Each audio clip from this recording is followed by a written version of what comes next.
Hey everyone. So, in this video, I'm going to talk about something which is very close to my heart.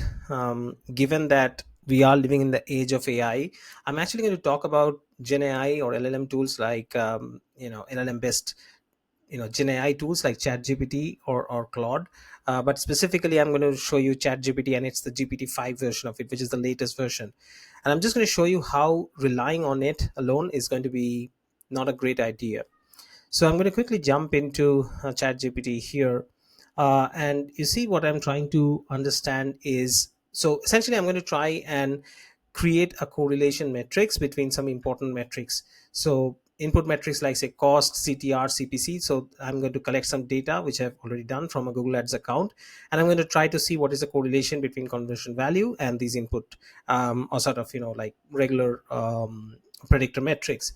So the idea is to see correlation. Now there are multiple choices, right? So the account has multiple campaigns, and we can find correlation at an account level, which is an aggregate level, and we also have you know data by campaign. So we can choose to do whichever one we would like. And I just wanted to understand, I just wanted to see, what ChatGPT's understanding of it, like, whether we should be doing at an aggregate level, at an account level, or campaign wise. So far, so good. Some good suggestions here, like simpler data set at an account level.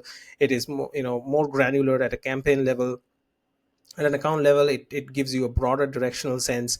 At a campaign level, it allows you to test both within campaign correlations and across campaigns. Now this is where, of course, it starts getting trickier, like how exactly does that work. We are talking about not regression analysis, but correlation. So remember that you can't have campaign as a sort of as an additional layer here, as a dimension in correlation analysis, right? This does not give you effect measurement. This only gives you co-movement, right? How two things move together, or multiple things move together. So in fact, it's a so it's a relatively linear concept. And you will see that what it's trying to say here is that there's a risk of Simpson's paradox at an account level, or daily aggregate, at an account aggregate level, which is right. So that's a good point. Now comes the question is, it says that best practice is to start with campaign level data, and then you go on to have like an account level one. And it talks about hierarchical modeling. Points about hierarchical modeling and Simpson's paradox in particular, both are correct. This is definitely very accurate. Like, relationships at the aggregate level may not hold within individual campaigns, but hierarchical modeling actually makes no sense, because we are talking about correlation. So that's his problem. This is hallucination going on, right? So it's going beyond what I'm asking it to do, right? It's improvising too much. Now I'm asking it, so it asked me a question, but instead what I do is I provided the file directly by downloading it. And what I'm going to so this has daily data with campaigns and with conversion value, impression share, AOV values, conversion rate, conversions, average CPC, and ROAS, right? So I want to now calculate a correlation matrix. So I just ask it that if I ignore the campaign column and try to find the correlation, say among conversion value and cost, it will have repeated instances for the same day, right? If I keep the campaign column, because multiple campaigns, which means that there will be repeated rows for each of these campaigns for every day. So does that make sense? It says that it makes sense. And if you ignore the campaign column, you will have multiple rows for the same date, right? Because we have to ignore it, right? And if you want account level aggregation, then it will be aggregate per day. But if you want to keep the campaign column, then it will reflect whether campaigns have higher cost, and so on and so forth.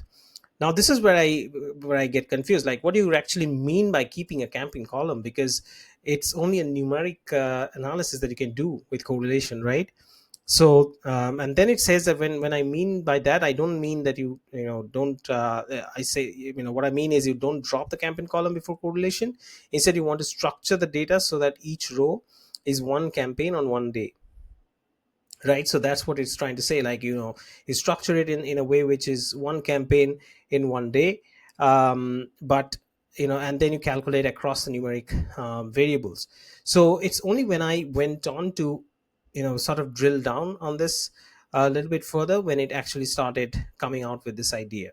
Okay, so that's just one part of the thing that I wanted to show, that you have to keep pinging it, and you have to keep questioning it in order to really understand what it's trying to say.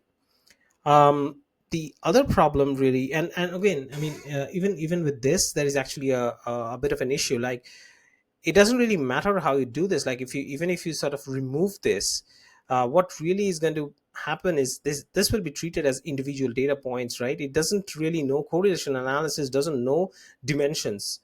Okay, for this it will only be at one level of dimension. It cannot differentiate between, say, two dates and two different campaigns. Like, it's the same day but two different campaigns. It doesn't know that this row accounts for a particular campaign and this row accounts for the same date but for another campaign.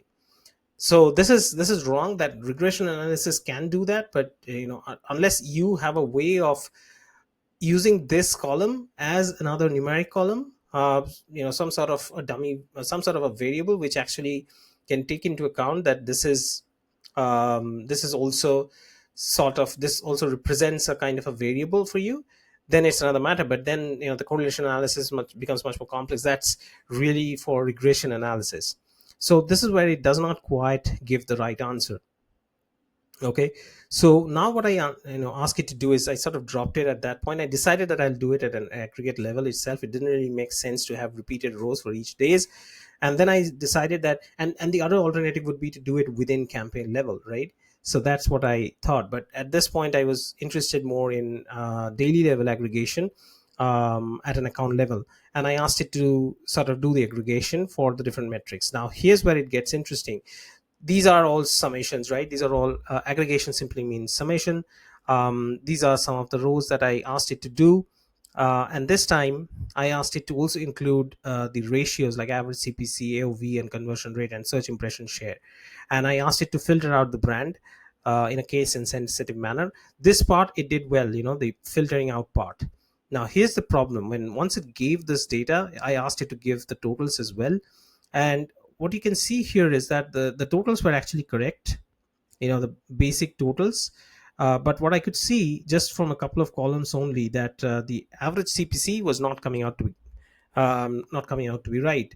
And I immediately suspected that it had probably just done it the wrong way. And then I asked it that, how have you actually calculated these kinds of ratios like search impression share and conversion, value by conversion, and CPC? See, here's the thing. This data set, the one that I had provided, if I go back here, this did not have clicks data. Okay, now you have cost and you also have CPC, so you can actually derive clicks at an individual row level, and then you can from there have the average CPC, right? So, and sorry, you have the clicks, but you also have, when you have at a row level clicks, you can then derive your aggregate CPC much better, right? I mean, that's what you can have. Like, that's the correct method of doing it. Instead, what it actually did, and I asked it, and it just said that it had just done an average over all the values. See what it says, that in the daily aggregation I used a simple mean across campaigns for columns. So that's a problem, right? So it never will tell you. So if you're not aware of it, and this is a simple form of calculation that I'm talking about, it's not even a complex one, it's as simple as it gets, like correlation and some basic arithmetic manipulations. But just imagine if this is a more complicated statistical calculation. You see lots of people sharing, GPT based, or using MCP server, do this calculation using Claude, and it's going to give you, connect it with your Google Ads account. It's a horrible idea, I'm telling you. And this is GPT-5. Once again, I'm repeating, you can see that it's GPT-5. And again, this is going to improve, we know that. But contextual awareness is a dream. All right, I mean, AGI, or absolutely human level of intelligence and contextual awareness, is a fantasy. And humans also make mistakes, but I think that that's where this is a very useful tool. Make no mistake, that's not what I'm inferring from this. This is very useful, but it's supposed to be an assistant. It's never going to replace humans. AI has the place in contemporary and future world, but this has to be used in tandem with human consciousness and the kind of contextual complexity that the human brain can process. So that's where it should be looked upon as an associate, as an aid. A lot of people say it correctly. It's more like a junior analyst who never tires, right? So you can keep giving it work, keep giving it work. It's never going to say, I need to go home, and I have also got a work-life balance to take into account. So it's that junior analyst who you can abuse, and give it, just make it overwork all the time. But it, yeah, but because it's also a junior analyst, it will make it make its fair share of mistakes as well. So just keep that in mind. And that's the main point that I had. Once I actually prompted it to do the calculations properly again, so that's actually what it did. I mean, it immediately, once I pinged it, it's not that it doesn't know that, but it makes mistakes, right? It's just, that's why I say, and that's why a lot of people have correctly said that when it hallucinates or makes mistakes like these, especially silly ones like these, it's actually like a junior analyst making that mistake, right? Because it knows, but it's just making mistakes during the actual calculations. And once I ask it to do it the correct way, it gives me the right aggregates, and then I'm actually happy. I do the calculation manually, and I just check that, and it improvised for conversion rate as well, because it did not have the clicks, it derived the clicks, and from there it got the the conversion rate. So yeah, I mean, you have to know what to prompt. This is what I wanted to just give, just wanted to point out from this example. If you don't know what to prompt, and if you are, or if you do and you're being lazy, and you don't prompt and you just say, hey, go to this analysis for me, you're going to get like that same old saying, garbage in, garbage out. So that's all for this short video. I just wanted to show that over reliance on ChatGPT for in-depth analysis can be pretty risky, because it's pretty prone to making silly mistakes. So thanks for watching. Hope this was useful. If you have any questions, or if you have any other experiences of your own to share, or if you have any contrarian views, please feel free to share in the comments. And I'll see you in the next one. Thank you.